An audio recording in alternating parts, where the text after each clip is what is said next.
Napa to? Sriuning karo Kakang Wiratmaya.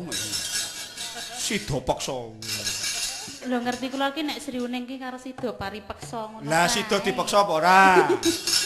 Nek sida dipeksa ya karoane. Mbak Injih. Mbak Lasmini saking dusun Wonosari, Gunung Kidul, Ngayogyakarta, Hadiningrat, nomor telepon 393-230. 230 burine sesuk metu. Waduh jelaske wong kene nyuwun keterangan desane sing dilenggahi kok nek Wonosari genah Gunung Kidul desane dusunipun Gelung. Oh Gelung kecamatan Wonosari. Oh Wonosari.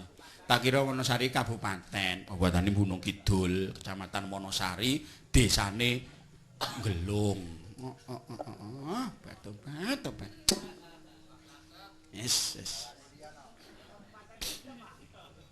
Nek sak brebetan kok. Ya. Wah iya. Sak brebetan nek kaya Rini. Rini. Kados sinten, Mbak Yu? Rini niku lho yange mburi kula niku. Duh. Yo melu-melu yu Yatmi kok wampleng sisan kok. Deh. Menika wah aku ya ora ngerti babar pisan kok bareng tekan kene kok priyayi-priyayi luhur padha gembruduk saka Wonosari, saka Sragen Mbak Darsini, saka Klaten Mbak Rosyati. Kok ya pirang-pirang men. Lho iki sing ngopeni sapa iki wong telu iki? Ya sampean rasa beban moral kuwi wis ana sing nanggung pati lan uripe. Jani Bu Lasmini. Mbok kula diganti mawon jenenge. Sinten? Bu Parsi.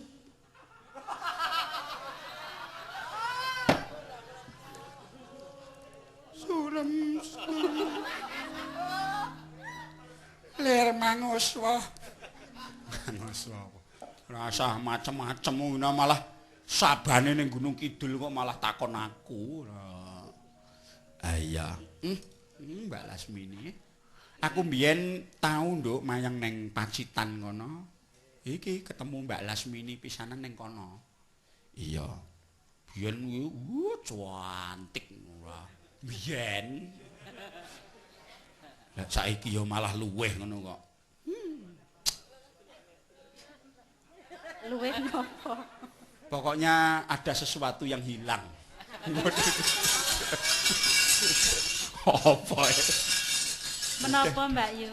Mboten. Katresnane dateng kabudayan. Ya iki nderek mangayu bagya ambal warsa panjenenganipun Pak Joko. Kantor Bulimbuk kula nyuwun mijil ketoprak tambah sinom parijata cengkok mandarin. Saking kula Dokter Bambang Klaten. Loh.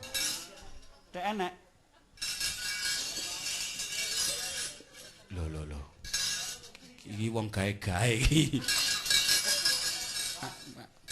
Oh, Pak Dokter Bambang Klaten iki. Ya. Iki so September wayangan ning Jogja ya semen nduk diaturi. Ning ketoprake aku tak nyuwun Mbak Lasmini dhisik.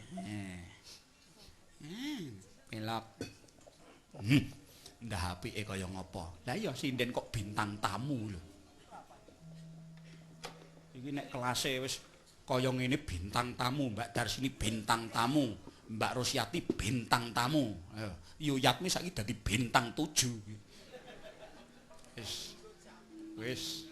Kesi iki ya wis sak ndhuure bintang kuwi. Malah awang-awang wong-wong. Wah, sinden kok pupurane ngantek nglengo. Sapa Kesi kuwi? Lah wong sinden kok ngirite ra jamak. Sapa Kesi kok ngirite ra jamak lho. Pupurane mboyo sing apik napa Ultima. Ngono lho. Apa Revlon sing asli luar kono regane sak ambrek ngono. Pupur kok Doris. Lah kuwi iki wedak asu kok dienggo. Kuwi lak pupur nggo mupuri kirik kae to. Tunggale Rita kae. Doris barang kuwi lho, nggo ngilangi pinjal.